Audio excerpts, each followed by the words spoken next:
बिस्मिल्लाहिर्रहमानिर्रहीम। तमाम देखने और सुनने वालों को अस्सलामु अलैकुम वरहमतुल्लाहि वबरकातुहू। नाज़रीन ग्रामी, इस दुनिया में ज़मीन पर सबसे पहले इंसानों में हज़रत आदम अलैहिस्सलाम को अल्लाह ताला ने पैदा फरमाया। तो आज की इस वीडियो में आप देख सकेंगे कि किस तरह से हज़रत आदम अलैहिस्सलाम को अल्लाह ताला ने पैदा फरमाया और किस मिट्टी से पैदा फरमाया, और इसके अलावा फ़रिश्तों ने क्या रद्द-ए-अमल ज़ाहिर किया, और इसके अलावा शैतान ने क्या शैतानी काम सर अंजाम दिए।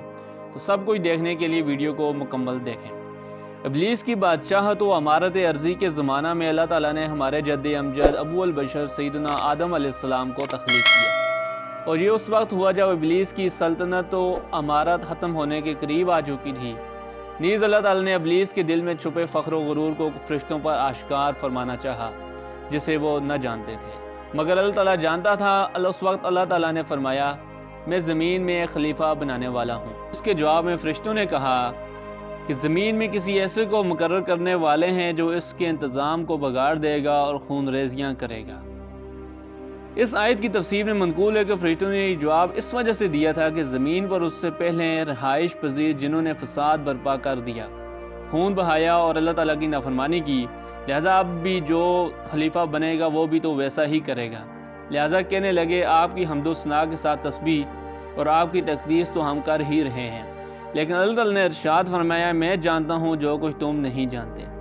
यानी मैं इब्लीस के फ़ख्र व गुरूर और उसकी सरकशी को जानता हूँ, और इस बात को भी जानता हूँ कि उसके नफ्स में बातिल घर कर गया है और उसे धोखे में मुब्तला कर दिया है। मैं आदम को पैदा करके इब्लीस की सरकशी को ज़ाहिर कर दूँगा ताकि तुम अपनी आंखों से देख लो। जब अल्लाह ताला ने आदम अलैहिस्सलाम को पैदा करने का इरादा फरमाया तो हुक्म दिया कि तमाम रोज़ ज़मीन से मिट्टी लाई जाए। इब्न अब्बास से मरवी है कि उन्होंने फरमाया, अल्लाह ताला ने आदम की मिट्टी का हुक्म दिया, बस वो आसमान की तरफ बुलंद की गई और लेसदार मिट्टी से आदम की तख्लीक हुई। ये मिट्टी उससे पहले गारे की शक्ल में थी, फिर उसमें खमीर उठ गया। बस इस लेसदार और चिपकने वाली मिट्टी से अल्लाह ताला ने अपने दस्ते कुदरत से हज़रत आदम अलैहिस्सलाम को तख्लीक फरमाया। अल्लाह ताला ने जब्राईल अलैहिस्सलाम को ज़मीन की तरफ मिट्टी लाने के लिए भेजा। ज़मीन ने कहा, मैं पनाह मांगती हूँ तुझसे इस बात की कि तू मेरे अंदर से कोई चीज़ कम करे और मुझे ऐब लगाए। पास जब्राईल अलैहिस्सलाम वापस लौट गए और ज़मीन से कुछ न लिया, और अल्लाह ताला के हुज़ूर जाकर कहा, ए मेरे रब, ज़मीन ने आपकी पनाह मांगी थी, मैंने उसे पनाह दे दी। इसके बाद अल्लाह ताला ने मीकाईल अलैहिस्सलाम को भेजा। ज़मीन ने उनसे भी पनाह मांगी, पास उन्होंने भी पनाह दे दी और वापस लौट आए और वही बात कही जो जब्राईल अलैहिस्सलाम ने कही थी। उसके बाद अल्लाह ताला ने मलकुल मौत को भेजा। ज़मीन ने उनसे भी पनाह मांगी, मगर उन्होंने कहा, मैं अल्लाह की पनाह मांगता हूँ उससे कि मैं लौट जाऊँ और अल्लाह के हुक्म की तामील न करूँ। नाज़रीन ग्रामी, पास उन्होंने रोज़ ज़मीन से मिट्टी ली। मलकुल मौत ने एक ही जगह से मिट्टी न ली, बल्कि मुख्तलिफ मकामात से सुरख, सफ़ेद और स्याह रंग की मिट्टी ली। यही वजह है कि बनी आदम मुख्तलिफ सफ़ात और मजाज पर पैदा हुए हैं। मलकुल मौत मुख्तलिफ किस्म की ये मिट्टी लेकर आसमान की तरफ चढ़े और उसे पानी से तर किया, यहाँ तक कि वो लेसदार मिट्टी बन गई, यानी ऐसी कि ये आपस में चिपक जाती थी। फिर उसे उसके हाल पर छोड़ दिया, यहाँ तक कि वो मुतग़य्यर हो गई और उसमें बू पैदा हो गई। हज़रत इब्न अब्बास से मरवी है कि अल्लाह ताला ने इब्लीस को भेजा और उसने ज़मीन के ऊपर के हिस्से अदीम से तलख और शीरी मिट्टी ली, जिससे आदमी की तख्लीक हुई। इसी वजह से नाम आदम रखा गया कि वो ज़मीन के ऊपरी हिस्से अदीम से पैदा हुए, और इसी वजह से इब्लीस ने कहा था कि क्या मैं उसको सजदा करूं जिसे आपने मिट्टी से पैदा किया, यानी वो मिट्टी जिसे मैं लाया हूँ।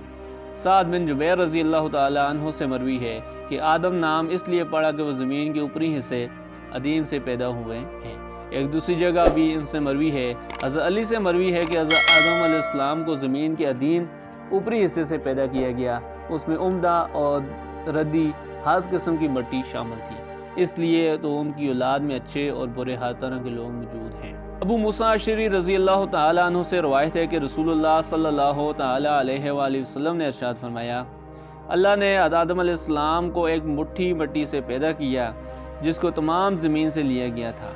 बस बनु आदम ज़मीन की उस मिट्टी के मुवाफ़िक पैदा हुए हैं, बाज़ उनमें से सुरख, बाज़ स्याह, बाज़ सफ़ेद और बाज़ गंदमी रंग के हैं। इसी तरह खुश अखलाक, बद अखलाक और नेक व बद हर किस्म के लोग हैं। इसके बाद उस मिट्टी को छोड़ दिया गया, यहाँ तक कि उसमें बू पैदा हो गई। फिर उसे छोड़ दिया गया, यहाँ तक वो खुशक होकर ठेकरी की शक्ल बन गई। नाज़रीन ग्रामी, उस वक्त भी शैतान अपनी शैतानी दिखाने से बाज ना आया।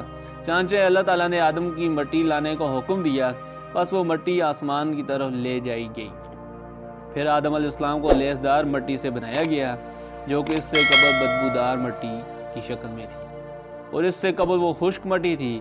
بس آدم علیہ السلام کو طین لازم سے اپنے دستے قدرت سے بنایا، اور 40 راتوں تک ان کے پتلے کو ایسے ہی پڑا رہنے دیا۔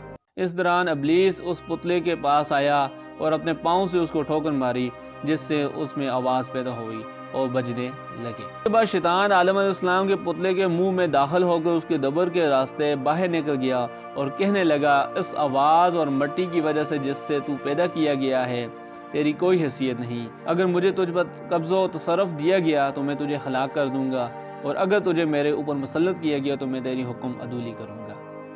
چانچہ ابن عباس، ابن مسعود، دیگر صحابہ اکرام سے روایت ہے کہ جب اللہ تعالیٰ نے آدم علیہ السلام کے اندر روح پھونکنے کا ارادہ فرمایا تو فرشتوں سے فرمایا کہ جب میں اس کے اندر روح پھونک دوں تو تم اس کے سامنے سجدے میں گر پڑنا۔ اس کے بعد جب اللہ تعالیٰ نے اس کے اندر روح پھونکی تو روح سر میں داخل ہوئی، جس کی وجہ سے آدم علیہ السلام کو چھینک آ گئی، جس پر فرشتوں نے کہا الحمدللہ کہیں۔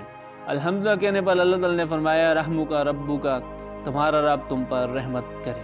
اس کے بعد روح آنکھوں میں داخل ہوئی تو آدم علیہ السلام نے جنت کے پھل اور میووں کو دیکھا۔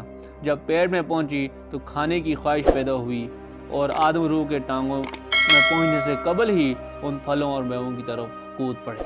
تو ناظرین اکرام، آپ نے جانا اس ویڈیو میں کہ کس طرح سے اللہ تعالیٰ نے حضرت آدم علیہ السلام کو مٹی سے تخلیق فرمایا اور تمام فرشتوں کو حضرت آدم علیہ السلام کو سجدہ کرنے کا حکم ارشاد فرمایا، اور انسانیت کو ایک بلند مرتبہ اور اشرف المخلوقات بنا کر زمین میں مبعوث فرمایا۔